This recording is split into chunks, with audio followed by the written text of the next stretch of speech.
Hello everyone, स्वागत है बेटा आप सबका हमारे इस नए लेक्चर में क्वाड्रेटिक इक्वेशंस के। और बेटा आपको याद ही होगा कि क्वाड्रेटिक इक्वेशंस में हमने काफ़ी सारे बेटा सवाल किए हैं पिछले लेक्चर में, और आज के लेक्चर में मैंने आपको बोला था कि हम बहुत सारे क्वेश्चंस की प्रैक्टिस करने वाले हैं। और इन क्वेश्चंस की प्रैक्टिस के बाद बेटा जो हमारा नेक्स्ट टॉपिक स्टार्ट होगा वो एक बहुत ही इंपॉर्टेंट टॉपिक होगा, that will be theory of equations.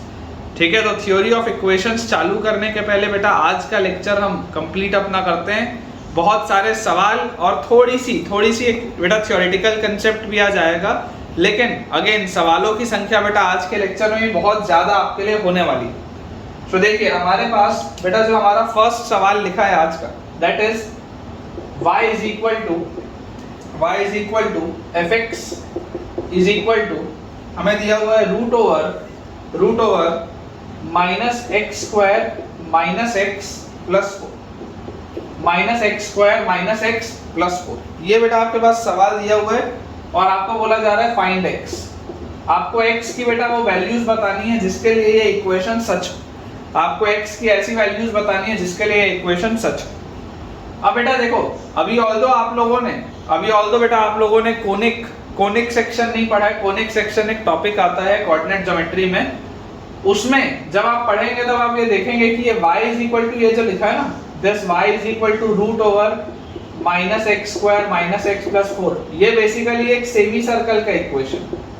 This is an equation of a semi circle. आप में से अगर बेटा कोई चाहे तो आप इसको डेस्मॉस में प्लॉट करके देखना।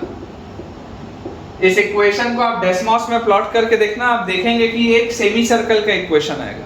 ठीक है, ये चीज हम पढ़ेंगे बेटा, ये चीज हम बाद में पढ़ेंगे। फिलहाल मुझे इसका कोई भी काम नहीं है, लेकिन आप बाद में बेटा पढ़ोगे ये चीज कि अगर ये एक्स एक्सिस है तो इस तरीके का एक सेमी सर्कल आएगा। ये इक्वेशन एक सेमी सर्कल का इक्वेशन है, ये चीज आप पढ़ेंगे, है ना, बाद में आएगा बेटा ये चीज। अभी सिर्फ मैं आपको लिखाने के लिए लिखा दे रहा हूं। अगर आप चाहें तो यहाँ पर एक नोट डाल के लिख सकते हैं कि revisit this question when conic section is done, तब आप इसको रिविजिट करिएगा इस सवाल को। लेकिन फिलहाल के रूप में बेटा अगर मैं फिलहाल नॉर्मली अगर इसको सॉल्व करने की कोशिश करूं तो मुझे देखो क्या दिख रहा है कि यार y is equal to under root of something लिखा है, और अंडर रूट डिफाइन कब होता है? अगर आपको x की बात दी जा रही है, मतलब minus x square minus x plus 4, this must be greater then और इक्वल टू 0। ये जो अंदर वाला पूरा आर्ग्यूमेंट है, अंदर वाला बेटा ये पूरा का पूरा आर्ग्यूमेंट सोचो, ये पूरा का पूरा आर्ग्यूमेंट क्या होना चाहिए? ग्रेटर देन इक्वल टू 0 होना चाहिए, तभी तो अंडर रूट डिफाइंड होगा, अदरवाइज तो अंडर रूट डिफाइंड ही नहीं होगा। तो मेरे पास यहां से क्या आ गया, minus times of x square plus x minus 4 will be greater than equal to 0, और x square plus x minus 4 will be less than equal to 0। ये x square plus x minus 4, ये अंदर वाली चीज will be less than equal to 0। और अगर बेटा ये चीज लेस देन इक्वल टू 0 आ गई तो सबसे पहले आपको इसको फैक्टराइज करना पड़ेगा। स्प्लिटिंग द मिडिल टर्म से तो लगता नहीं कि निकलेगा, तो इसके लिए अप्रोच में क्या बोलूंगा बेटा, इसके लिए मैं आपको अप्रोच बोलूंगा कि इसको क्वाड्रेटिक फार्मूला लगा के एक बार सोचो कि इसके रूट्स आ क्या है। इसके रूट्स आएंगे minus b plus minus root over b square minus 4ac, मतलब माइनस 4a1 है और c माइनस 4 है, ठीक है, अपॉन 2। तो ये आपके पास बेटा रूट्स आ रहे हैं माइनस 1 प्लस माइनस 4 और 4 16 और 1 रूट 17/2। ये हमारे पास रूट्स आ रहे हैं माइनस 1 प्लस माइनस रूट 17/2। तो अगर बेटा इसको मैं क्रिटिकल पॉइंट्स में प्लॉट करूं तो मेरे पास आ जाएगा this will be minus 1 plus root 17/2, और ये आ जाएगा minus 1 minus root 17/2। This is positive negative positive, क्योंकि बेटा आपको लेस देन इक्वल टू 0 के लिए बोला गया है। इसका मतलब x बिलोंग्स टू, आपके पास बताइए क्या आ जाएगा, close bracket minus 1 plus root 17/2 से लेकर माइनस 1 माइनस, एक सेकंड गलत लिख दिया बेटा, ये यहाँ पर ये माइनस वाला होगा, ये माइनस वाला होगा और ये प्लस वाला होगा जो बड़ा है। तो close bracket minus 1 minus root 17/2 से लेकर माइनस 1 प्लस रूट 17/2, ये हमारे पास आना चाहिए बेटा, ठीक है ना। हमारा आंसर होना चाहिए माइनस 1 माइनस रूट 17/2 से लेकर माइनस 1 प्लस रूट 17/2 तक। जो समझने वाला बेटा पॉइंट है वो क्या है कि देखो अंदर ये जो चीज लिखी है ना, ये आपके पास बेटा दिस इज अ क्वाड्रेटिक, लेकिन ये जो है ये सेमी सर्कल है। इसका ग्राफ पैराबोला है लेकिन इसका ग्राफ सेमी सर्कल है। दोनों में अंतर है, ये दोनों में अंतर है बेटा। जब ये लिखा हुआ है तब ये सेमी सर्कल है, ठीक है ना। आप इसको अगर डेसिमल्स में प्लॉट करोगे then this is a semi circle, लेकिन ये जो लिखा है बेटा ये दिस इज अ क्वाड्रेटिक, ये सेमी सर्कल नहीं है भाई, ये क्वाड्रेटिक है। तो देखिए आपके पास क्लियरली बेटा दिख रहा है x² + x - 4 लिखा हुआ है। इसका अगर मान लीजिए मैं आपको बोलता बेटा ग्राफ बताइए कैसा होगा, तो x एक्सिस में इस तरीके का ग्राफ होना चाहिए था।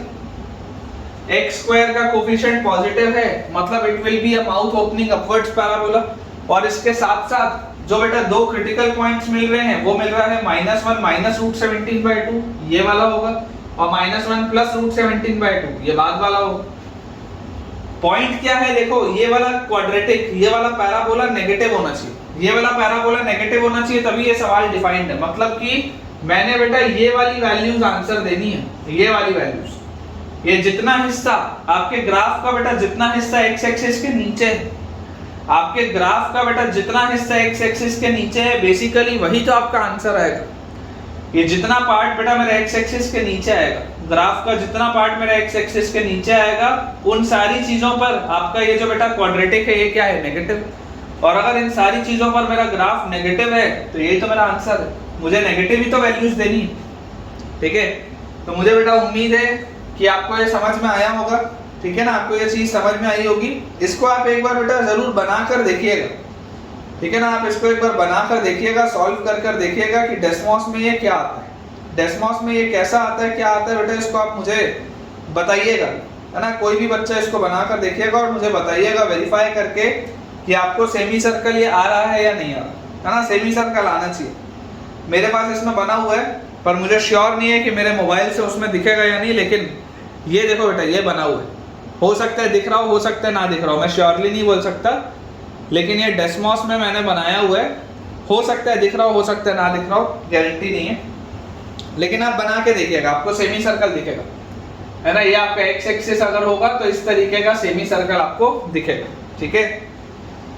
सारी बेटा रेलेवेंट चीजें जो जो भी मुझे लग रही है मैं आपको साथ साथ में बताते चलूंगा, है ना। बाद में तो बताऊंगा ही, पर साथ साथ भी बेटा आपको मैं ये बताते चलता हूँ। चलिए इस सवाल को बेटा अपन बोर्ड को क्लियर कर लेते हैं, नेक्स्ट क्वेश्चन की तरफ अपन आगे बढ़ते हैं। जैसा मैंने आपको बताया ही कि आज हमें पहले तो कुछ सवालों को बनाना है और उसके बाद फिर एक छोटा सा एक टॉपिक है वो आज करना है, और अगले लेक्चर से बेटा हम थ्योरी ऑफ इक्वेशन स्टार्ट करेंगे, है ना। नेक्स्ट लेक्चर से हम थ्योरी ऑफ इक्वेशंस को स्टार्ट कर देंगे। देखिए क्वेश्चन बेटा आपके पास लिखा है, क्वेश्चन आपको दिया हुआ है, given fx is equal to x² plus ax plus b। fx is equal to x² plus ax plus b if fx plus f of 1 by x, fx plus f of 1 by x is equal to gx। if fx plus f of 1 by x is equal to gx and बेटा लिखा है gx and f of x plus 1 by x, and gx and f of x plus 1 by x has all roots common, has all roots common, ये दिया गया बेटा, it has all roots common, then find the value of b, then find b, ये बेटा सवाल है, ठीक है। ध्यान से देखिएगा बेटा क्या बोला गया क्वेश्चन में। मुझे क्वेश्चन में बोला जा रहा है कि अगर fx एक क्वाड्रेटिक है x² plus ax plus b और gx है बेटा fx plus f of 1 by x, तो और बोला जा रहा है कि gx और f of x plus 1 by x has all roots common, तो मुझे बोला जा रहा है then find b। तो सबसे पहले तो आप बताइए gx क्या होगा, gx क्या होगा बेटा। gx will be fx is x² plus ax plus b plus gx will be f of 1 by x, है ना, fx plus f of 1 by x, तो f of 1 by x क्या आ जाएगा, 1 by x² plus a by x plus b, ये आएगा हमारे पास, ठीक है। ये चीज आएगी बेटा हमारे पास। तो यहां से बेटा अगर आप ध्यान से देखेंगे तो gx तो हमने लिख लिया, अब f of x plus 1 by x क्या है, f of x plus 1 by x, तो f of x plus 1 by x will be x plus 1 by x का whole square plus a times x plus 1 by x plus b। ये आएगा मेरे पास f of x plus 1 by x plus 1 by x का whole square plus a times x plus 1 by x plus b। इसको expand करो, देखो क्या आ रहा है, x square plus 1 by x square plus twice of x into 1 by x plus ax plus a by x plus b। ये चीज आ रही है पूरी। देखिए ये x से x बेटा गया, तो f of x plus 1 by x भी हमारे पास लिखा चुका है, f of x plus 1 by x ये भी हमारे पास लिखा चुका है। हमें बेटा ये बोला जा रहा है कि ये जो gx का इक्वेशन था, ये जो gx का इक्वेशन था और ये जो f of x plus 1 by x का इक्वेशन है, ये दोनों बेसिकली इसके ऑल रूट्स कॉमन है, मतलब same equations, they are basically same equations, ऐसा आपको बोला जा रहा है। तो आपको बोला जा रहा है बताइए b का क्या वैल्यू होगा। तो बेटा जरा सोच के देखो, अगर ये दोनों सेम है gx और f of x plus 1 by x दोनों के अगर सेम रूट्स हैं, अगर ये दोनों इक्वेशन सेम है, तो देखो यहाँ पर भी x स्क्वायर है, यहाँ पर भी x स्क्वायर है, इक्वेट करूंगा तो कैंसिल आउट होगा। यहाँ पर भी 1 बाय x स्क्वायर है, यहाँ पर भी बेटा 1 बाय x स्क्वायर है, इक्वेट करूंगा तो कैंसिल आउट होगा। उसके अलावा ax वाला टर्म यहाँ भी है, ax वाला टर्म यहाँ भी है, a बाय x वाला टर्म यहाँ भी है, a बाय x वाला टर्म यहाँ भी है, ये एक सिंगल भी यहाँ भी है, ये एक सिंगल भी यहाँ भी है। तो बेसिकली लिखा क्या है, बेसिकली बेटा आप देखो इधर सिर्फ एक b बच रहा है और यहाँ पर बेटा सिर्फ एक 2 बच रहा है। मतलब कि आपको जो बेटा b की वैल्यू पूछी जा रही है, b की वैल्यू क्या आएगी, b will be equal to 2। Profiling समझो, सवाल की बेटा प्रोफाइलिंग बहुत डिफिकल्ट है। इनिशियली देख के ऐसा लगता है कि यार ये सवाल तो नहीं बनेगा, क्योंकि इसको बहुत डिफिकल्ट तरीके से बनाया गया है ना। जो सेटिंग है बेटा सवाल की वो बहुत डिफिकल्ट है, लेकिन overall question is very easy, है ना। ओवरऑल बेटा सवाल बहुत आसान है, इसमें बिल्कुल भी अपने को कंफ्यूज नहीं होना। चलिए अगले सवाल की तरफ बेटा अपन आगे बढ़ते हैं। नेक्स्ट क्वेश्चन बहुत ही अच्छा सवाल है बेटा, है ना। नेक्स्ट क्वेश्चन में आप 2-3 स्टार बार लगा के रखेंगे, अगले सवाल में आप बहुत कुछ कंसेप्ट सीखने वाले हैं, ठीक है। बोर्ड अपना साफ हो चुका है, अगला सवाल देखते हैं बेटा। नेक्स्ट हमको दिया गया है, नेक्स्ट क्वेश्चन हमको दिया हुआ है, let px is equal to x cube minus 20 x square plus a1x plus b1, ये दिया हुआ है बेटा px। qx बेटा हमको दिया हुआ है x cube minus 21 x square plus a2x plus b2। Question दिया बेटा given px and qx, given px and qx has two common zeros, it has two common zeros, दोनों में 2 रूट्स कॉमन है, has two common zeros and apx plus bqx and apx plus bqx is equal to x square minus 3x plus 2 is equal to x square minus 3x plus 2 for real numbers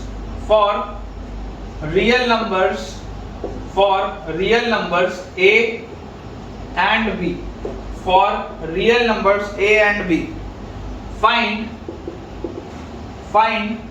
question दिया हुआ है बेटा p3 plus q3, find p3 plus q3 plus a minus b, ये बेटा हमको question दिया हुआ है, ठीक है ना। मैं इंक भर लेता हूं बेटा बहुत जल्दी से। प्रोफाइल समझिए, सवाल की प्रोफाइल समझना बेटा बहुत ज्यादा इंपॉर्टेंट है। चलिए देखिए बेटा, प्रोफाइल समझना बहुत इंपॉर्टेंट है, ध्यान से समझिए। बोला जा रहा है कि px और qx के 2 कॉमन जीरोस है, इट हैज 2 कॉमन जीरोस, इसमें 2 रूट्स कॉमन है। लेट अस अज्यूम इसका एक रूट अल्फा है, एक रूट बीटा है, एक रूट गामा है। मान लेते हैं एक रूट अल्फा है, एक रूट बीटा है, एक रूट गामा है। तो ये बात 100% श्योर है कि इसका भी एक रूट अल्फा और एक रूट तो बीटा होगा, तभी तो 2 जीरोस कॉमन होंगे। और तीसरा रूट अगर ऊपर वाले का गामा है तो आप नीचे वाले का डेल्टा मान लो, क्या बिगड़ रहा है। दोनों में देखो 2 रूट्स कॉमन है, तीसरा रूट अलग अलग है, ऊपर वाले में गामा है, नीचे वाले में डेल्टा है। क्योंकि बेटा x क्यूब का कोफिशिएंट एक्स क्यूब का देखो कोफिशिएंट 1 है, स्टार लगा लो इसमें, अच्छा सवाल है। एक्स क्यूब का बेटा कोफिशिएंट क्योंकि 1 है, मतलब कि आप px को लिख सकते हैं x minus alpha, x minus beta, x minus gamma. px को आप ऐसा लिख सकते हैं, तभी तो आप तीनों को मल्टीप्लाई करोगे तो देखो x क्यूब आएगा, यहां पर भी x क्यूब लिखो। सिमिलर कंसेप्ट से qx can be written as x minus alpha, x minus beta, x minus delta, क्योंकि जैसे ही हम इन तीनों को मल्टीप्लाई करेंगे अगेन x क्यूब वाली चीज आएगी, तो ये भी हो जाएगा हमारे पास। बोला जा रहा है it has two common zeros, px and qx has two common zeros, दोनों में दो रूट्स कॉमन है, दिख रहा है अल्फा और बीटा, देखो दोनों में कॉमन दिख रहा है। अच्छा apx plus bqx, apx plus bqx क्या होगा? apx प्लस bqx ये क्या होगा? a टाइम्स px मतलब a times x minus alpha, x minus beta, x minus gamma, plus b times qx मतलब b times x minus alpha, x minus beta, x minus delta. ये होना चाहिए कायदे से a times px plus b times qx, ये होना चाहिए। लेकिन मुझे क्या दिया हुआ है? मुझे दिया हुआ है a times px plus b times qx is x square minus 3x plus 2, मुझे ये दिया, मुझे ये इसकी वैल्यू इसके बराबर दी हुई, तो क्या मैं इस पूरे को इससे सब्स्टिट्यूट कर सकता हूं यहाँ पे x square minus 3x plus 2 से। और यहाँ पर बेटा देखो ध्यान से, x माइनस अल्फा कॉमन निकल रहा है, x माइनस बीटा कॉमन निकल रहा है, और ब्रैकेट के अंदर क्या रह रहा है? a times x minus gamma plus b times x minus delta. Bracket के अंदर बेटा ये चीज चल रही है, बाकी कॉमन निकल गया। अच्छा ये x square minus 3x plus 2 को भी क्या मैं x minus 2 into x minus 1 लिख सकता हूँ क्या? सोच के देखो, x square minus 2x minus x minus 3x plus 2, बिल्कुल सही। और ये लिखा हुआ है x minus alpha, x minus beta, और ब्रैकेट के अंदर देखो ax plus bx minus a gamma minus b delta, open up कर दिया उसको मैंने। ये चीज बेटा मेरे पास लिखी है। कितने बच्चों को बेटा ये चीज समझ में आ रही है कि यार LHS जो है, अगर हम LHS और RHS को कंपेयर करें, अगर हम LHS और RHS को बेटा कंपेयर करें तो हमें ये चीज समझ में आती है। कंपेयर करने पर यार हमें ये चीज समझ में आती है कि देखकर तो ऐसा लगता है कि अल्फा 2 होना चाहिए और बीटा 1 होना चाहिए, या अल्फा 1 होना चाहिए और बीटा 2 होना चाहिए, क्योंकि ये दो फैक्टर है, ये दो फैक्टर है। देख के ऐसी फीलिंग आती है कि यार ऐसा होना तो चाहिए, हो रहा होगा या नहीं हो रहा होगा नहीं पता, लेकिन ऐसा होना तो चाहिए, ऐसी फीलिंग आती है। और अंदर देखो, अंदर क्या लिखा होगा? तो अंदर वाली ये पूरी चीज यार 1 के बराबर होनी चाहिए, क्योंकि ये दोनों चीज जब 1 से मल्टीप्लाई होगी तो ऑटोमेटिकली मेरा आंसर आ जाएगा। ये ऐसा लगता है देख, ठीक है ना, ऐसा देख के लगता है। चलो अगर हमने अल्फा को 2 माना और बीटा को 1 माना कंपेयर करके, तो अल्फा तो हो गया 2, यहाँ पे अल्फा हो गया बेटा 2 आपके पास, और बीटा हो गया 1, बीटा आपके पास आ गया बेटा 1। अब ध्यान से समझो, है ना, ध्यान से समझने की बेटा कोशिश करो। अल्फा बीटा गामा तीनों का सम ऑफ रूट्स क्या है? सम ऑफ रूट्स होता है माइनस b बाय a। क्या 2020 है क्या तीनों का सम? देखो ध्यान से, alpha plus beta plus gamma क्या 2020 होगा? सम ऑफ रूट्स बेटा alpha plus beta plus gamma 2020 होगा। यहां पर आपको अभी दो रूट्स का सम कितना दिख रहा है? 3। दो रूट्स का सम 3 दिख रहा है, तो अगर तीनों रूट्स का सम 2020 था तो क्या मैं ऐसा बोल सकता हूं क्या कि यार जरूर गामा की वैल्यू 2017 होगी? एकदम तुम्हारे बेटा लैंग्वेज में ओपी कंसेप्ट, तुम लोग की लैंग्वेज में ओपी कंसेप्ट, ध्यान से सोचो। 2020 सम ऑफ रूट्स है minus b by a, 2020 alpha plus beta plus gamma, 2020 is sum of roots. तो अगर ये सम ऑफ रूट्स है alpha plus beta plus gamma, तो यहां पर भी देखो ये तीनों रूट्स का सम कितना आ रहा है? 2020 आ रहा है, यहां से 2, यहां से 1 और यहां से 2017, 2020 आ रहा है। सेम लॉजिक नीचे वाले में देखो, सम ऑफ रूट्स कितना है? Alpha plus beta plus delta, sum of roots कितना है? माइनस b बाय 2021 है। यहां पर अगर सम ऑफ रूट्स 2021 है, ये 2 है, ये 3, 1 है, दोनों का सम अभी 3 है, क्या ये 2018 होगा क्या? सोच कर देखो। सेम कंसेप्ट, नीचे वाला 2018 होगा तीसरा रूट, ऊपर वाला 2017 होगा। जैसी बेटा ये चीज समझ में हमको आती है, अल्फा और बीटा को हमने जैसे ये बोल दिया, अब यहां से बेटा मैं क्या बोल सकता हूं यहां से देखो इसको हम क्या लिख सकते हैं, माइनस ए गामा माइनस बी डेल्टा लिखा है। क्या लिखा है, माइनस ए गामा माइनस बी डेल्टा। इसको मैं ऐसा लिख लूं क्या, माइनस ए टाइम्स गामा क्या है 2017 और माइनस बी टाइम्स डेल्टा क्या है 2018। ऐसा इसको लिख सकते हैं। ये पूरी चीज बेसिकली 1 होनी चाहिए। ये जो बेटा पूरी की पूरी चीज है ये बेसिकली 1 के बराबर आनी चाहिए, ठीक है, इसमें भी कोई डाउट नहीं है। अब यहां से मुझे यार देखो क्या लिखा हुआ है, P3 plus Q3 plus A minus B की वैल्यू बतानी। क्या क्या बताना है, P3 plus Q3 plus A minus B, इसकी वैल्यू बतानी। तो यार P3 और Q3 तो तुम डिराइव करके निकाल सकते हो, कोई बहुत बड़ी बात नहीं है ना। Px तुमको पता है तो P3 क्या हो जाएगा, x की जगह 3 रखोगे तो 3 माइनस 2 1 होता है। उसके बाद 3 माइनस 1 2 होता है। फिर 3 माइनस 2017 मतलब माइनस 2014 होता है। तो यार ये तो कितना लिखा हुआ है, माइनस 4028 लिखा हुआ है।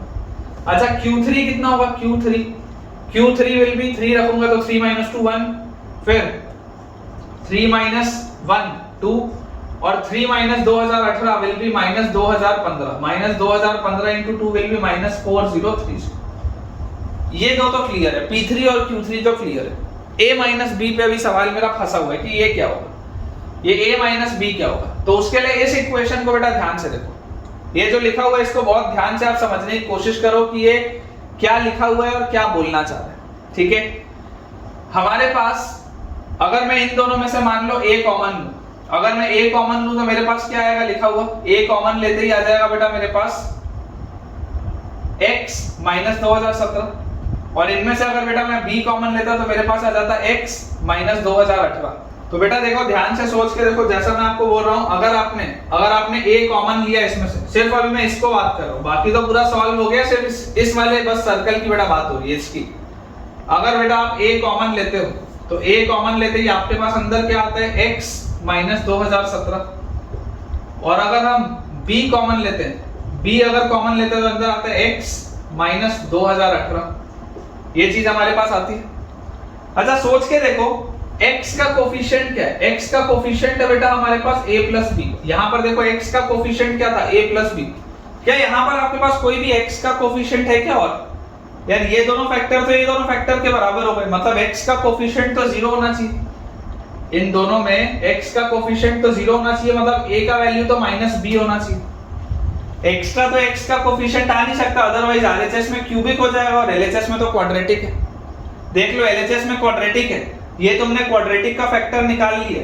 अगर इस पूरी चीज को तुमको 1 बोलना है तो सबसे पहले तो x के कोफिशिएंट को बेटा तुमको 0 बोलना पड़ेगा, तो a और माइनस b तो बराबर हो गए। अब कांस्टेंट टर्म क्या है, देखो कांस्टेंट टर्म माइनस 2017 a और माइनस 2018 b, इसकी वैल्यू बेसिकली 1 के बराबर होनी चाहिए। जो ये कांस्टेंट टर्म है माइनस 2017 a और माइनस 2018 b, इसकी वैल्यू बेटा बेसिकली 1 के बराबर होनी चाहिए। ये जो पूरा है ये तो 0 होना चाहिए और ये जो पूरा है ये 1 होना चाहिए, क्योंकि x वाले टर्म में अगर x का कुछ भी कोफिशिएंट आ गया तो RHS में देखो क्यूबिक बन जाएगा, लेकिन LHS क्वाड्रेटिक है, गड़बड़ हो जाएगा। तो यहां से बेटा आपको देखो a और माइनस b अगर बराबर दिख रहा है, मतलब माइनस 2017 a और माइनस b के बदले भी a रख लूं तो plus 2018 a will be equal to 1, तो a का वैल्यू तो आ गया 1, और अगर बेटा a का वैल्यू 1 आ गया तो b का वैल्यू आ जाएगा -1। a का वैल्यू अगर बेटा 1 आ गया, ठीक है, तो b का वैल्यू आ जाएगा -1। a का वैल्यू अगर 1 आया तो b का वैल्यू आ जाएगा -1, मतलब ये लिखा हुआ है 1 माइनस -1, मतलब a माइनस b तो 2 होगा। a माइनस b का वैल्यू कितना आएगा बेटा, 2 आएगा। तो हमारे पास देखो p3 प्लस q3 और प्लस 2 लिखा है, तो p3 कितना हो गया -4028, Q3 कितना हो गया -4030 और प्लस 2, मतलब ये आ गया बेटा -8056। ये आपका आंसर होगा बेटा, चेक कर लो, -8056 will be your final answer. अच्छा सवाल है ना, अच्छा सवाल है, इसलिए बेटा मैंने आपको शुरू में ही बोल दिया था, कि this is a very good question, है ना, this is a very good question. चलिए अब बेटा अपन वो छोटा सा जो थियोरेटिकल एक पार्ट है जो मैंने आपको बोला था कि हमें करना है, हम वो करते हैं। सवालों की प्रैक्टिस काफी सारी हो गई हमारी, एक छोटा सा थियोरेटिकल पार्ट है बेटा, वो मैं आपको करवा देता हूं। ये वाला सेम थ्योरेटिकल पार्ट बेटा कोऑर्डिनेट ज्योमेट्री में भी आएगा। जब हम कोनिक सेक्शन स्टार्ट करेंगे पढ़ना तब उसमें भी बेटा ये वाली चीज लौट कर आएगी, लेकिन क्योंकि इसका डायरेक्ट कोरिलेशन बेटा क्वाड्रेटिक से है इसलिए मैं आपको इसको यहीं पर करवा दूंगा, है ना। डायरेक्ट इसका बेटा कोरिलेशन आपका क्वाड्रेटिक से है इसलिए मैं आपको इसको यहीं पर करा देता हूं। हमारे पास लिखा हुआ है next topic is quadratic expression in two variables, quadratic expression in two variables। बोलने का मतलब क्या है, मान लीजिए बेटा आपके पास एक एक्सप्रेशन है x और y में, जैसे हम नॉर्मली f ऑफ x लिखते हैं। हम किसी फंक्शन को अगर सिर्फ x में लिखना होता है तो उसको हम बोलते हैं f ऑफ x। वैसे ही मान लीजिए मेरे पास एक एक्सप्रेशन है p ऑफ xy जिसमें x वाले भी टर्म्स हैं और y वाले भी टर्म्स हैं। मान लेते हैं हमारे पास एक क्वाड्रेटिक लिखा हुआ है टू वेरिएबल्स में, ax square plus by square plus 2hxy plus 2gx plus 2fy plus standard equation है बेटा। स्टैंडर्ड इक्वेशन इसको आपको याद रखना है। जैसे आप लीनियर के लिए ax प्लस b याद रखते हैं, क्वाड्रेटिक के लिए ax square plus bx plus c याद रखते हैं, क्यूबिक के लिए ax cube plus bx square plus cx plus d याद रखते हैं। ये सब स्टैंडर्ड आप याद रखते हैं इसको। उसी तरीके से बेटा अभी जो मैंने आपके लिए इक्वेशन लिखा है board, ax square plus by square plus 2hxy plus 2gx plus 2fy plus c equal to 0, this is a standard equation. ये आपको याद होना चाहिए। This is a standard equation, ये आपको याद होना चाहिए बेटा, है ना। This is very important equation. ये कोनिक सेक्शन में आएगा दोबारा। कोनिक सेक्शन का डेरिवेशन ही यहाँ से चालू होता है, चाहे वो पेयर ऑफ स्ट्रेट लाइन हो, चाहे वो सर्कल हो, चाहे वो आपका पैराबोला हो, एलिप्स हो, हाइपरबोला हो, सबका जो बेसिक डेफिनेशन है वो यही है। बेसिक्स यहीं से चालू होंगे सब में, जितना भी कोनिक में आएगा बेटा। हमारे को इसमें ये देखना है, we have to derive a condition for which the above expression condition for which the above expression can be factorized as a product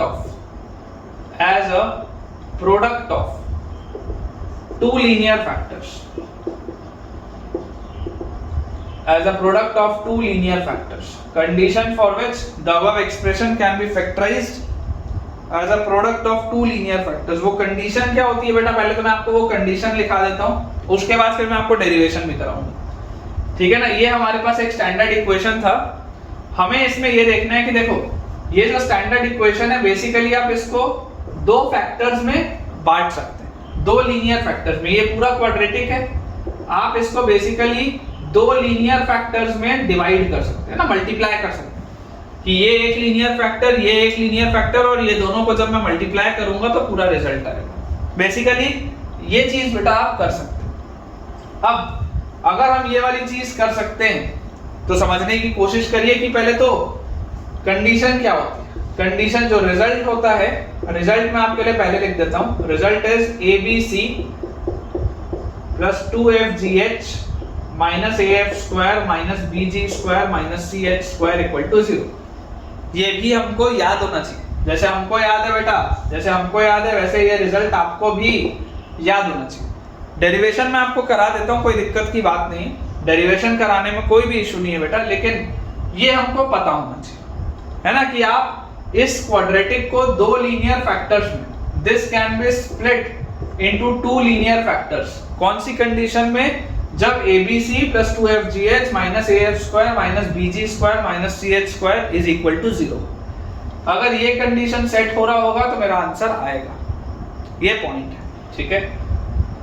चलिए इसका डेरिवेशन देखते हैं बेटा, इसका डेरिवेशन देखते हैं, उससे आपको चीजें और अच्छे से क्लियर होंगी, है ना। इसका डेरिवेशन अपन देखते हैं। आप ऐसा करो, सबसे पहले तो आपको एक बात आप ये मान लो कि अगर हमारे पास दिया हुआ है, इसको अगर मैं x स्क्वायर में, x में एक अगर क्वाड्रेटिक बोलूं तो ये क्या लिखा हुआ है, ax square plus x into x के साथ क्या है 2hy plus 2g, 2hy plus 2g। ये आपको दिया हुआ x के साथ। और कांस्टेंट टर्म क्या है बेटा? Constant term is by² plus 2fy plus c equal to 0। ये हमारे पास quadratic ax² plus x times 2hy plus 2z plus by² plus 2fy plus c equal to 0। अब अगर ये वाली बेटा चीज हमारे पास आ रही तो मैं आपको बोलता हूं बेटा कि this equation is true for real values of x and y. This equation is true for real values of x and y, है ना? हम रियल नंबर्स की बात करते हैं, ये जनरली हर बार ये कंडीशन होती। तो अगर मैं रियल वैल्यूज की बात कर रहा हूं, अगर मैं बोल रहा हूं कि x रियल है तो 100% इसका discriminant greater than equal to 0 होना चाहिए, d greater than equal to 0 होना चाहिए। क्या आएगा इसका d? इसका d आएगा बेटा b² मतलब 2hy प्लस 2z का whole square, b² minus 4ac, b² minus 4ac। तो a और c क्या है?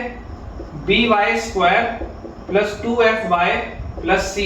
This should be greater than equal to 0, ये होना चाहिए। बेसिकली देखो मैं आपको यहां पर बता रहा हूं, अगर मान लो बेटा आपने इसके रूट्स निकाले हो, अगर इस क्वाड्रेटिक इक्वेशन के जो x में आपको क्वाड्रेटिक दिख रहा है, अगर आपने बेटा इसके रूट्स निकाले होते तो x की क्या वैल्यू आती? बहुत लंबी चौड़ी आती, लेकिन क्या वैल्यू आती? माइनस b, ठीक है, plus minus root over b² minus 4ac, है ना? b² माइनस 4ac को डिस्क्रिमिनेंट लिख लो अपॉन 2a, यही तो आता। सोच के देखो x की क्या वैल्यू आती? -b plus minus root d मतलब b² माइनस 4ac अपॉन 2, ये आता आपके पास। आप क्या चाहते हैं?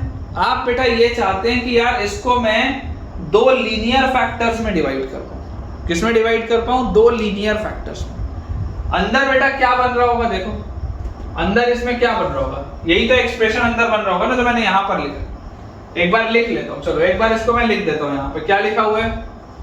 2hy प्लस 2z का होल स्क्वायर और माइनस 4a इंटू by² और प्लस 2fy प्लस, ये लिखा हुआ है बेटा मेरे पास, ये लिखा हुआ है बेसिकली। x की वैल्यू क्या होती? यही तो होती -b plus minus root d/2।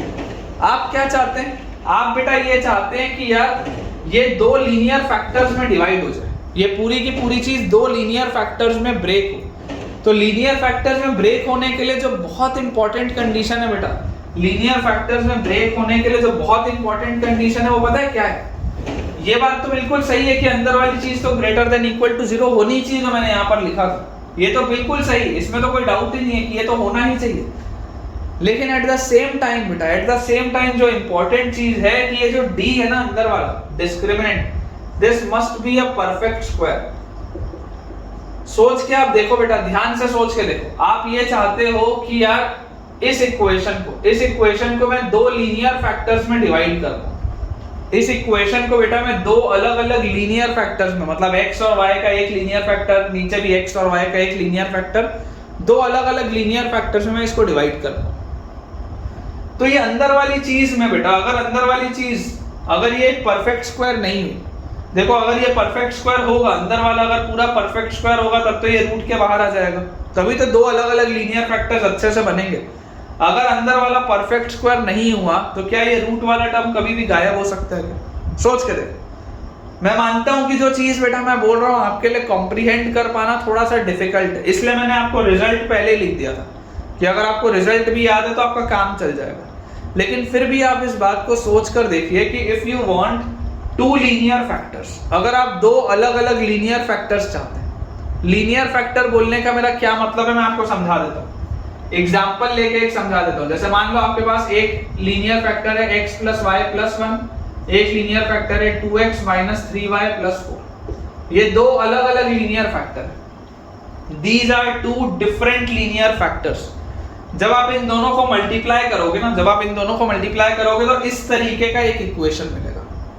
ये दोनों को आप जब बेटा मल्टीप्लाई करोगे तो आपके पास इस तरीके का एक इक्वेशन आएगा, जहां पे x स्क्वायर भी आएगा, y स्क्वायर भी आएगा, xy वाला भी टर्म आएगा, कांस्टेंट टर्म भी आएगा, सिर्फ x का भी टर्म आएगा, सिर्फ y का भी टर्म आएगा, सब कुछ आएगा। ये मतलब है बेटा दो लीनियर फैक्टर का। तो अगर आप लीनियर फैक्टर बोल रहे हैं तो देखिए x का भी पावर 1 है, y का भी पावर 1 है, x का भी पावर 1 है, y का भी पावर 1 है। ये मतलब होता है लीनियर फैक्टर का। This is the meaning of linear factor. तो मैं आपको यहां पर भी बेटा वही चीज बोल रहा हूं कि अगर आप इसको दो लीनियर फैक्टर्स में डिवाइड करना चाहते हैं, इस पूरी चीज से अगर आप चाहते हैं कि आपके पास दो लीनियर फैक्टर्स निकल के आए, उसका मतलब क्या है? लीनियर फैक्टर बेटा कब आएगा? लीनियर फैक्टर हमारे पास बेटा आएगा जब ये परफेक्ट स्क्वायर बने अंदर वाली चीज, तभी तो ये रूट गायब होगा। और अगर बेटा रूट मान लो गायब ही नहीं हुआ, तब तो हमेशा ही y का पावर 1 तो कभी नहीं आ सकता। आप अगर ये अंदर देखो, अंदर ये y में लिखा हुआ है, अंदर पूरा एक्सप्रेशन y में लिखा हुआ है, अगर आप रूट को गायब नहीं कराओगे तो बाहर y निकल के आएगा कैसे? हमेशा ही y का पावर 2 या 2/3 या 3/2 इस तरीके का होगा। मुझे तो y का पावर 1 चाहिए ना यार, मुझे तो y का पावर 1 चाहिए। वो कब आएगा? जब मैं ये रूट वाली चीज को गायब करूंगा। तो बेटा इस रूट वाली चीज को गायब करने के लिए ये अंदर वाला जो डिस्क्रिमिनेंट है वो क्या होना चाहिए? परफेक्ट स्क्वायर होना चाहिए। मतलब कि इसको एक्सपैंड कर रहा हूं, देखो क्या लिख रहा हूं मैं, 4h² y² plus 4g² plus 2ab मतलब 8hgy minus 4ab y² minus 8afy minus 4ac। ये पूरी चीज बेटा एक परफेक्ट स्क्वायर होनी चाहिए। ये पूरी की पूरी चीज एक परफेक्ट स्क्वायर होनी चाहिए। यही तो डिस्क्रिमिनेंट लिखा हुआ है जिसको मैंने ओपन अप किया। This should be a perfect square. अगर इसको मैं y में एक क्वाड्रेटिक बोलता हूं तो y, सबसे पहले तो आप मुझे एक बात बताओ कि अगर इसको आपको परफेक्ट स्क्वायर करना है, सबसे पहले तो y स्क्वायर का कोफिशिएंट देखो। y स्क्वायर का कोफिशिएंट क्या है? y स्क्वायर का बेटा कोफिशिएंट है 4h² और y स्क्वायर और कहां पे आ रहा है? यहां पे माइनस 4ab। ये है y स्क्वायर का कोफिशिएंट। अच्छा y का क्या क्या कोफिशिएंट है? y का कोफिशिएंट है 8hg और y का है माइनस 8af। अच्छा कांस्टेंट टर्म क्या क्या है? 4g² एक आ गया कांस्टेंट टर्म और है माइनस 4ac। ये बेटा पूरी चीज एक परफेक्ट स्क्वायर होनी चाहिए। अच्छा सोच के देखो, अगर ये एक परफेक्ट स्क्वायर है, तो परफेक्ट स्क्वायर मतलब किस तरीके का होता है? x-2 का होल स्क्वायर होता है या x-3 का होल स्क्वायर होता है, इस तरीके के होते हैं परफेक्ट स्क्वायर। परफेक्ट स्क्वायर्स का ग्राफ कैसा होता है? ऐसा होता है क्या बेटा? परफेक्ट स्क्वायर्स का ग्राफ ऐसा होता है क्या? सोच के देखो, अगर ये एक परफेक्ट स्क्वायर है तो परफेक्ट स्क्वायर का ग्राफ तो हमेशा x एक्सिस को टच करता हुआ जाता है। मतलब इसका डिस्क्रिमिनेंट क्या होता है? 0 के बराबर होता है। सोच के देखो, अगर परफेक्ट स्क्वायर्स बेटा इस तरीके का ग्राफ ऑब्टेन करते हैं तो परफेक्ट स्क्वायर से अगर ऐसा ग्राफ है तो इस ग्राफ का डिस्क्रिमिनेंट क्या होता है? 0 के बराबर होता है, तभी तो वो इसको x एक्सिस को टच करता हुआ जाता है। तो मैं सेम लॉजिक से बोल रहा हूं बेटा कि if this is a perfect square तो इसका जो डिस्क्रिमिनेंट होगा वो 0 के बराबर होना चाहिए। अगर ये एक परफेक्ट स्क्वायर है, बेटा तो इसका डिस्क्रिमिनेंट 0 के बराबर होना चाहिए। मतलब इसका b² 8hg minus 8af b² should be equal to 4ac, तो 4ac मतलब 4g² माइनस 4ac ये आएगा आपके पास। इसका डिस्क्रिमिनेंट क्या है? b² is equal to 4 into a into c, ये आपके पास आएगा। कॉमन फैक्टर्स लो बेटा, 8 अगर बाहर निकालोगे 8 का स्क्वायर 64 बाहर निकला, अंदर आ गया hg माइनस af का whole square. This is equal to, यहां पर 4 बाहर आया, यहां पर भी 4 बाहर आया और 4 और 4 16 और 4 64, अंदर आ गया h² minus ab into g² minus ac। ये आपके पास आ गया। 64 से ये 64 तो गया, ठीक है। अच्छा यहां पर भी देखो बेटा, इसको अगर आपने एक परफेक्ट स्क्वायर बोला था, तो जो आपका ये लीडिंग टर्म था, बेटा ये पॉजिटिव होना चाहिए। अगर आप इसको इस तरीके का एक परफेक्ट स्क्वायर बोल रहे हो, ठीक है ना, अगर बेटा इसको आप इस तरीके का एक परफेक्ट स्क्वायर बोल रहे हो तो आपका लीडिंग टर्म क्या होना चाहिए? पॉजिटिव होना चाहिए। मतलब कि आपका h² तो ab से बड़ा आना चाहिए। ये बात तो आती है समझ में? h² आपका ab से बड़ा आना चाहिए। ये आपके पास बेटा परफेक्ट स्क्वायर आ गया।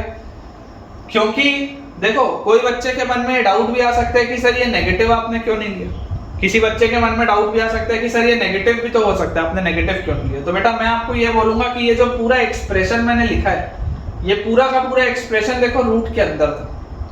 ये पूरा का पूरा बेटा एक्सप्रेशन अगर रूट के अंदर था, मतलब ये जो पूरा का पूरा चीज था अंदर वाला, ये अंदर वाली बेटा पूरी की पूरी चीज 0 या उससे बड़ी होनी चाहिए थी हमेशा। ये हमेशा ही 0 या उससे बड़ी होनी चाहिए थी। तो हमेशा ही 0 या उससे बड़ी कब होगी बेटा? ये हमेशा ही 0 या उससे बड़ी होगी जब आपका लीडिंग कोफिशिएंट क्या होगा? लीडिंग कोफिशिएंट पॉजिटिव होगा। देखिए अंदर वाली ये पूरी चीज, अंदर वाली पूरी चीज हमेशा पॉजिटिव होनी चाहिए। It should be always positive. तो when will it be always positive? जब लीडिंग कोफिशिएंट पॉजिटिव हो। इसको बेटा एक्सपैंड करेंगे, देखिए आपके पास क्या आ जाएगा? h square g square plus a square f square minus 2h g a f is equal to, इन दोनों को मल्टीप्लाई करेंगे, h स्क्वायर g स्क्वायर और minus g square ab minus h square ac और प्लस a स्क्वायर bc। ये आपके पास आ जाएगा। h स्क्वायर g स्क्वायर और h स्क्वायर g स्क्वायर तो कटता हुआ दिखाई दे रहा है। और इसके अलावा मुझे बेटा एक चीज और दिखाई दे रही है कि देखो इन सब में a कॉमन, इन सब में ही बेटा a कॉमन, और क्योंकि इसका भी a लीडिंग टर्म था तो a तो 0 हो नहीं सकता। a तो बेटा 0 हो नहीं सकता, लीडिंग कोफिशिएंट। a के फैक्टर को कट करो, a के बेटा फैक्टर को कट करो हर जगह से, जहां जहां पर भी आ रहा है। तो अगर हम a के फैक्टर को बेटा कट कर देंगे तो देखिए आपके पास फाइनली रिजल्ट क्या निकल के आ रहा है। इसको अगर हम यहां से मिटा लें, थोड़ा सा देखो मैं मानता हूं बेटा डिफिकल्ट है समझना, लेकिन आप इसको रिपीट जब दूसरी तीसरी बार सुनोगे तो क्लियर होगा। देखो क्या लिखा हुआ है? af स्क्वायर, उसके बाद क्या लिखा हुआ है? माइनस 2ghf, माइनस 2ghf, ठीक है ये लिखा हुआ है देखो, af square minus 2ghf is equal to bg square, ये वाला टर्म, ठीक है माइनस के साथ है ना, माइनस bg स्क्वायर, और उसके बाद है माइनस ch स्क्वायर और प्लस abc, ठीक है। और अपना कुछ छूट तो नहीं रहा है टर्म, देख लो। तो अपना जो रिजल्ट था बेटा, रिजल्ट क्या था? abc प्लस 2fgh, देख लो abc plus 2fgh is equal to af square plus bg square plus ch square. यही तो रिजल्ट मैंने आपको बेटा बोला था।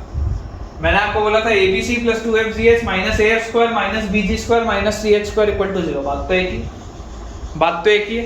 तो अगर बेटा मुझे ये रिजल्ट भी याद है ना तो मेरा काम चल जाएगा। अगर मुझे ये वाला बेटा रिजल्ट भी याद है तो मेरा काम चल जाएगा। पर्पस ये रिजल्ट याद रखना। पर्पस क्या है कि this result has to be remembered. कहां से आया, कैसे आया, अगर आप चाहें तो आप बेटा 1 या 2 बार वीडियो रिवाइंड करके समझ सकते हैं, कोई बहुत बड़ी बात नहीं। एक इंपॉर्टेंट कंडीशन ये होती है कि h स्क्वायर ab से बड़ा होना चाहिए, और दूसरी इंपॉर्टेंट कंडीशन ये होती है। और ये कंडीशंस कब होती हैं? जब आप ये चाहते हैं कि इस क्वाड्रेटिक इक्वेशन इन 2 वेरिएबल्स को आप 2 लीनियर फैक्टर्स में डिवाइड कर दें, लीनियर फैक्टर 1 और लीनियर फैक्टर 2। लीनियर फैक्टर का क्या मतलब है मैंने आपको ऑलरेडी बेटा एक्सप्लेन कर दिया कि what do I mean by linear factor. जब मैं लीनियर फैक्टर बोलता हूं तो मैं उसका मतलब क्या बोलना चाह रहा हूं, मैंने उस चीज को बेटा आपको ऑलरेडी एक्सप्लेन अच्छे से कर दिया, ठीक है। तो ये रिजल्ट बेटा अगर हमको याद रहे तो बहुत अच्छी बात है। अदरवाइज अभी आप ये मान के चलिए कि ये पूरी चीज कोनिक में दोबारा आएगी, है ना। ये जो हमने अभी पर्टिकुलरली पढ़ा है, ये जो हमने बेटा अभी पर्टिकुलरली पढ़ा है, ये आएगा pair of straight lines. This is the derivation for pair of straight lines, ठीक है। पेयर ऑफ स्ट्रेट लाइंस में ये चीज आएगी, आप रिफर तब भी इसको कर सकते हैं कि h स्क्वायर ab से बड़ा होना चाहिए और ये कंडीशन होनी चाहिए। This is the condition for pair of straight lines. आएगा उस समय भी, क्योंकि इसमें क्वाड्रेटिक था इसलिए बेटा इसको यहां पर कराया जाता है, ठीक है ना। चलिए इसको बेटा अपन क्लियर कर लेते हैं। इस पर बेस्ड कुछ आसान से क्वेश्चंस बनते हैं, अपन वो देख लेते हैं, फिर आज का लेक्चर अपना बेटा अपन एंड करेंगे, है ना। ये वाला बस एक थ्योरेटिकल एक कंसेप्ट था जो मुझे आपको बताना था, वो बेटा मैंने आपको अच्छे से क्लियर कर दिया है। बहुत बेसिक से इसमें सवाल बनते हैं, कोई खास इसमें सवाल नहीं बनते, तो वो बेसिक से बेटा आप क्वेश्चंस देख लेते हैं, फिर हम अपना आज का लेक्चर एंड करेंगे। और कमिंग लेक्चर से बेटा हम थ्योरी ऑफ इक्वेशंस, जो कि एक बहुत ही मेजर टॉपिक है, वो स्टार्ट करेंगे। चलिए सवाल है सवाल बेटा हमको दिया हुआ है f x square plus Y square plus 4xy plus 2x plus 4y plus c can be resolved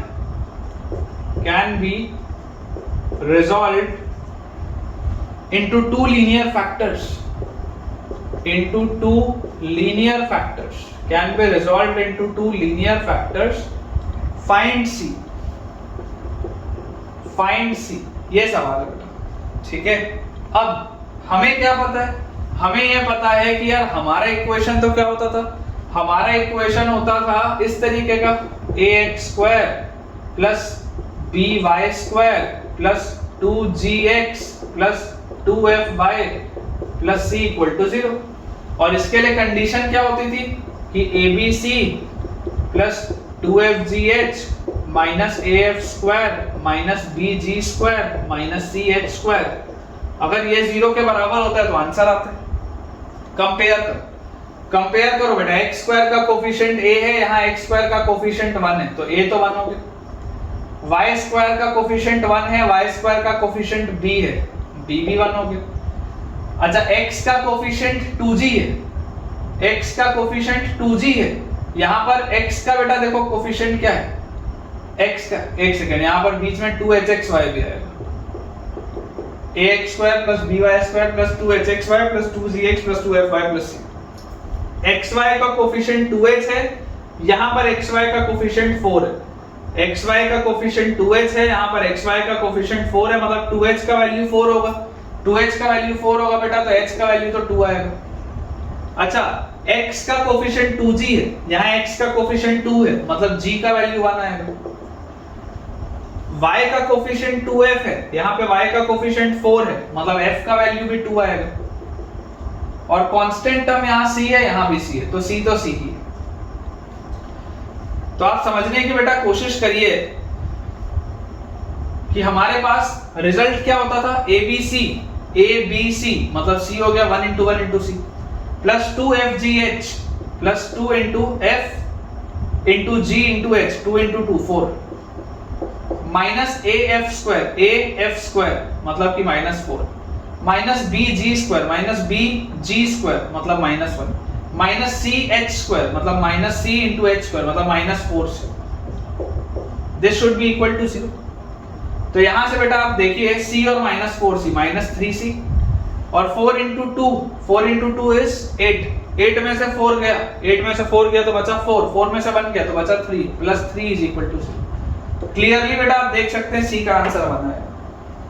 इतने आसान से इस पर सवाल बनते हैं बेटा, क्लियरली आप देख सकते हैं कि c का वैल्यू 1 आएगा, ठीक है। बहुत इजी है बेटा, बिल्कुल भी ये डिफिकल्ट नहीं है, इट इज वेरी इजी, है ना, दिस इज वेरी इजी बेटा। अब अगर आप चाहें तो देखिए इसमें आपको एक चीज करके दिखाता हूं कि इस सवाल का इंटरप्रिटेशन क्या है।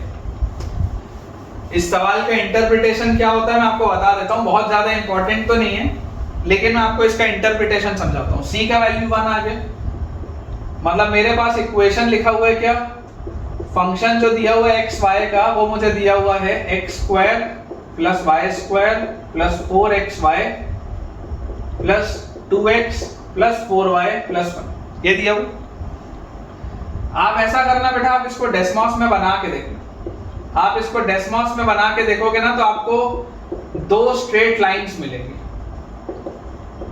आप पाएंगे कि ये 2 स्ट्रेट लाइंस हैं, 2 स्ट्रेट लाइंस। देख लो आप, h स्क्वायर क्या ab से बड़ा है क्या, h क्या था 2hxy में h था 2 और ab क्या था, a और b दोनों 1 था, तो h स्क्वायर आप देख सकते हैं ab से बड़ा है। जो कंडीशन एक होती थी h स्क्वायर ab से बड़ा होना चाहिए और abc plus 2fgh minus af square minus bg square minus ch square equal to 0 होना चाहिए, ये होता है। इसको अगर मान लो मैं सॉल्व करता, मान लो मुझे सवाल में बोला होता फाइंड द 2 लीनियर फैक्टर्स, मान लो ये बोल देता सवाल फाइंड द 2 लीनियर फैक्टर्स, अगला सवाल ये हो जाता कि फाइंड द 2 लीनियर फैक्टर्स, कि भैया चलो तुमने फैक्टराइज तो कर लिया, अब तुम हमको दोनों लीनियर फैक्टर भी बताओ। फैक्टराइज करने तक तो ठीक है, अब तुम हमको दोनों लीनियर फैक्टर ही बताओ कि आखिर लीनियर फैक्टर होंगे कौन से।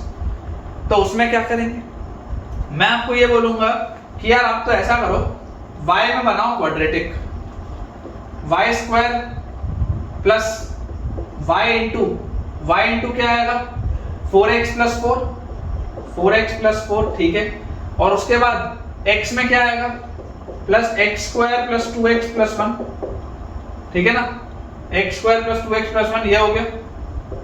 अगर ये इक्वल टू 0 है, फैक्टराइज कर रहा हूं मैं, तो मैं आपको बोलता हूं y की वैल्यू क्या आएगी बेटा, y की क्या वैल्यू आएगी, y will be equal to minus b, मतलब minus 4x minus 4 plus minus root over b square मतलब 4x प्लस 4 का whole square b square minus 4ac, c वाला टर्म देखो बेसिकली ये x प्लस 1 का होल स्क्वायर लिखा हुआ है, ये x प्लस 1 का होल स्क्वायर लिखा हुआ है, तो b square minus 4ac upon 2a ये आएगा आपके पास। इफेक्टिवली यहां से भी देखो आप, ये 4 है, 4 अगर आप बाहर निकालोगे तो 4 का स्क्वायर 16 बाहर लिखेगा, अंदर लिखेगा x प्लस 1 का होल स्क्वायर, इसको ऐसा लिख लो 16 इंटू x प्लस 1 का होल स्क्वायर, ऐसा लिख लो। 4 अगर बेटा रूट के बाहर निकालेंगे तो रूट के बाहर 2 बन के निकलेगा, ठीक है, ये 4 हटा लो यहां से और 16 को भी 4 कर दो, तो हमारे पास लिखा हुआ है y इज इक्वल टू 2 का अगर फैक्टर कट करूं तो minus 2x minus 2 plus minus root over, ये क्या लिखा हुआ है, थोड़ा इसको ध्यान से पढ़ के देखो, एक्सपैंड करो, 4x square plus x square plus 2x मतलब 8x प्लस 1 मतलब प्लस 4, और अंदर क्या लिखा हुआ है माइनस, ये क्या है बेटा x प्लस 1 का whole square is x square plus 2x plus 1, ये आपके पास लिखा हुआ है x square plus 2x plus 1, और डिवाइड बाय कुछ नहीं है अब तो डिवाइड में, क्योंकि ये जो 2 था इसको तो आपने बैलेंस कर दिया, तो मेरे पास क्या लिखा है देखो y, ये माइनस 2x उधर जाएगा तो प्लस 2x और plus 2 is equal to plus minus root over, अंदर देखो 4x स्क्वायर में से x स्क्वायर गया 3x स्क्वायर, 8x में से 2x गया 6x, 4 में से 1 गया 3, तो ये लिखा हुआ है y plus 2x plus 2 is equal to plus minus root over 3 times x plus 1 का होल स्क्वायर, देख लो ध्यान से, ये लिखा हुआ है 3 टाइम्स x प्लस 1 का होल स्क्वायर, तो इसको मैं ऐसा लिख सकता हूं y plus 2x plus 2 is equal to plus minus root 3 into x plus 1, ऐसा लिख सकते हैं। और इसको बेटा अब आप सिंप्लीफाई करोगे तो क्लियरली आपको दिख रहा है कि इसमें 2 स्ट्रेट लाइंस आ रही, this is equivalent to 2 straight lines, ठीक है ना, ये बेटा आपकी 2 स्ट्रेट लाइंस आ जाएंगी सॉल्व होके। तो ये अप्रोच बेटा, ये अप्रोच आपका क्लियर होना चाहिए बहुत ज्यादा, ठीक है ना, आपके पास 2 अलग अलग स्ट्रेट लाइंस आएंगी, ये अप्रोच जो है ये अप्रोच आपको क्लियर होना चाहिए।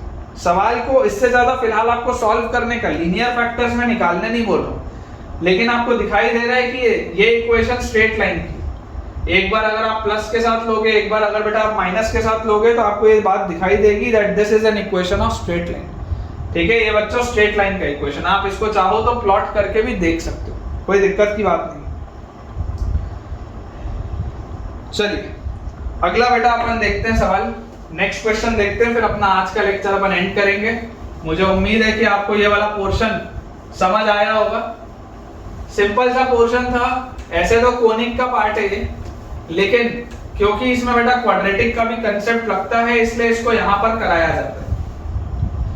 देखिए आपके पास बेटा लिखा हुआ है प्रूव दैट, क्या प्रूव करना है हमको, एक एक्सप्रेशन है बेटा x और y में 2x square plus 3xy plus y square plus 2y plus 3x plus 1 can be factorized into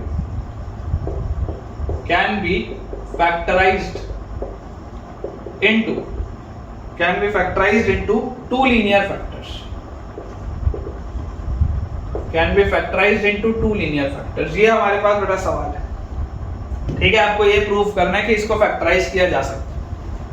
तो ओरिजिनल इक्वेशन क्या होता है, ax square plus by square plus 2hxy plus 2gx plus 2fy plus c equal to 0, ये एक original आपके पास expression होता है।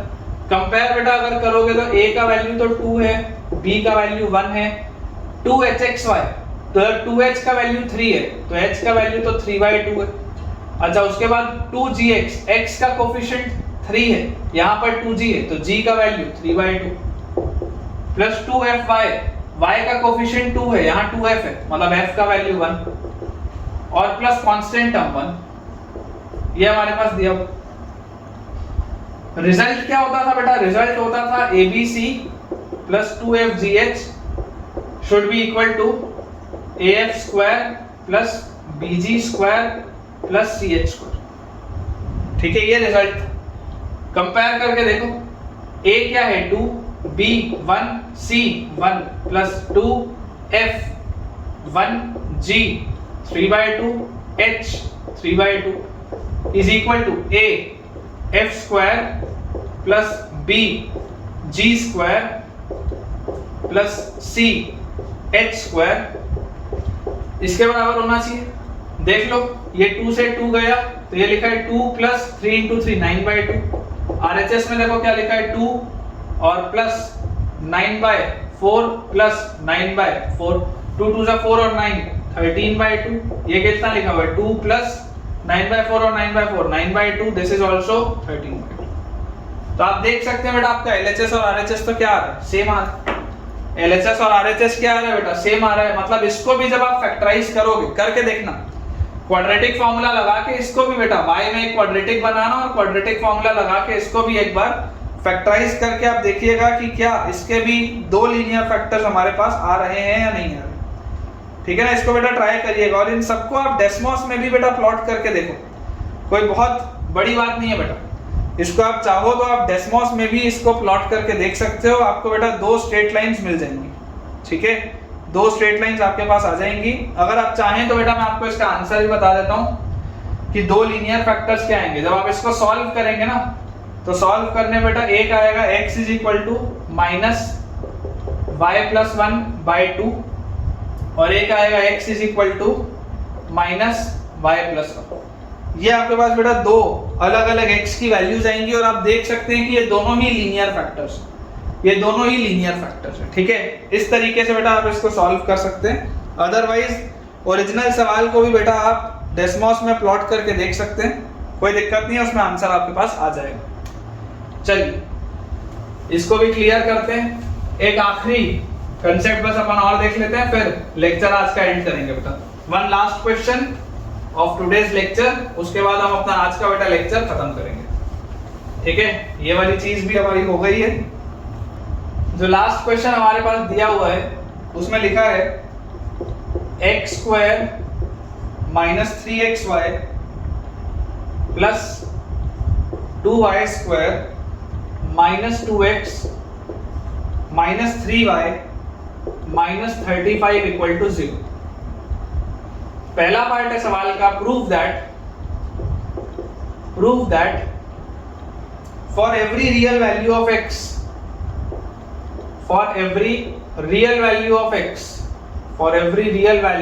x, there exists a real value of y, there exists a real value of y, for every real value of x there exists a real value of y। तो अगर बेटा आपको सबसे पहले पार्ट में बोला जा रहा है prove that for every real value of x there exist a real value of y, मतलब आपको बोला जा रहा है x रियल है। क्या बोला जा रहा है? x रियल है for every real value of x real है। x में क्वाड्रेटिक बनाओ तो x square plus x into minus 3y minus 2 plus 2y square minus 3y minus 35 equal to 0। ये बेटा हमने x में क्वाड्रेटिक बना ली क्योंकि बेटा आपको x रियल है। For every real value of x there exist a real value of y भी रियल होगा, आपको ये बोला जा रहा है। अगर x रियल है तो y भी रियल होगा बेटा, आपको ये बोला जा रहा है। एक बार करके देखो, सॉल्व अगर करोगे x रियल है, डिस्क्रिमिनेंट बेटा ग्रेटर देन इक्वल टू 0 करोगे तो आपके पास आ जाएगा b square minus 4ac, b square minus 4ac, this will be greater than equal to 0। Expand करेंगे 9y square plus 4 2 into 3 6 into 2 plus 12y और minus 8y square plus 12y और इसके बाद आ जाएगा बेटा plus 140। This is greater than equal to 0। ये मेरे पास आ रहा है। तो यहां से बेटा देखो क्या आ गया, 9y square minus 8y square is y square, 12y और 12y इज 24y और 4 और 140 is 144। This should be greater than equal to 0।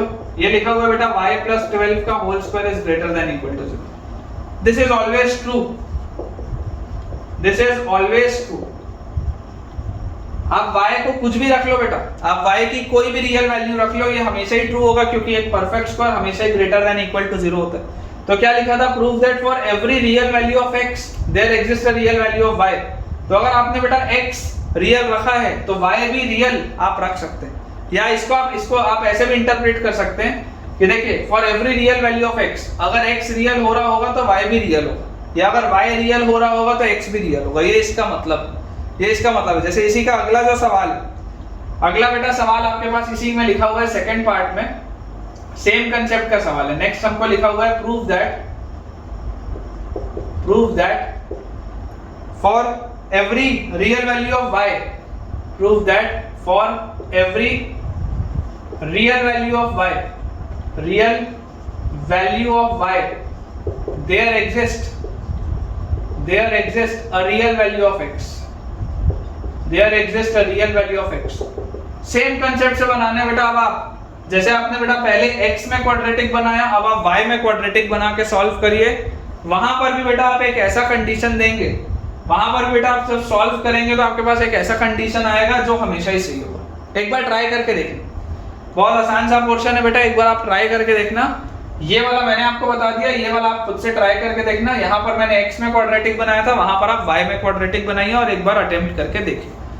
तो इसके साथ बेटा हम अपने आज के लेक्चर के एंड पर पहुंच चुके हैं और मुझे उम्मीद है कि आपको आज का लेक्चर काफी पसंद आया होगा, क्योंकि हमने पहले तो कुछ सवाल किए और उसके बाद बेटा ये जो पेयर ऑफ स्ट्रेट लाइंस वाली मैंने आपको चीज बताई, जो जनरली ऐसे आएगी तो कोनिक में, लेकिन क्योंकि क्वाड्रेटिक का भी ये पोर्शन डील करता है इसलिए मैंने यहाँ पर इसको आपको बताया। इसके साथ बेटा ये वाले टॉपिक के एंड पे पहुंच चुके हैं और जो हमारा नेक्स्ट लेक्चर होने वाला है बेटा वो अब थ्योरी ऑफ इक्वेशंस का होगा, जहां से बहुत ही इंपॉर्टेंट कंसेप्ट्स चालू होते हैं क्वाड्रेटिक के और जिनसे बेटा सवाल बनता भी है पेपर में। तो अगले लेक्चर्स आपको बहुत अच्छे से देखने हैं और वो देखने के लिए आपका अभी तक का बेटा सारा पोर्शन बहुत क्रिस्टली क्लियर होना चाहिए, तभी आपसे ये चीज़ें बन पाएंगी। अगर आपको बेटा वीडियो आज का पसंद आया है तो वीडियो को लाइक करना, चैनल को सब्सक्राइब करना और इसको अपने दोस्तों के साथ शेयर करना बिल्कुल भी ना भूलें। जितने भी बेटा बच्चे नए हैं वो सारे के सारे बच्चे हमारे टेलीग्राम चैनल को भी ज्वाइन करिए, जिसका लिंक आपको डिस्क्रिप्शन बॉक्स में दिख रहा होगा, सो दैट कि आपको सारे अपडेट्स लेक्चर के टाइमली मिल जाएं और जो भी होमवर्क की बेटा मैं शीट्स शेयर करूंगा वो भी आपको उसमें मिले। और बेटा इसी तरीके से मेरा मोटिवेशन बढ़ाते रहिए। बहुत बढ़िया आप लोग, कई सारे बच्चे मुझे कमेंट्स अपने शेयर करते हैं, पर्सनली भी कई लोग बताते हैं कि सर हमको बहुत पसंद आ रहे हैं आपके लेक्चर्स। तो आपका जो भी बेटा ऑनेस्ट फीडबैक है अभी तक का क्वाड्रेटिक को लेके, कि अभी तक आपको क्वाड्रेटिक में कॉन्फिडेंस आया या नहीं आया, जो हमने 13-14 लेक्चर्स अभी तक पढ़े, वो भी बेटा मुझे बताइएगा, सो दैट कि मुझे भी आइडिया रहे कि मैं आप लोगों के साथ जस्टिस प्रॉपरली कर पा रहा हूँ या नहीं कर पा रहा। Thank you.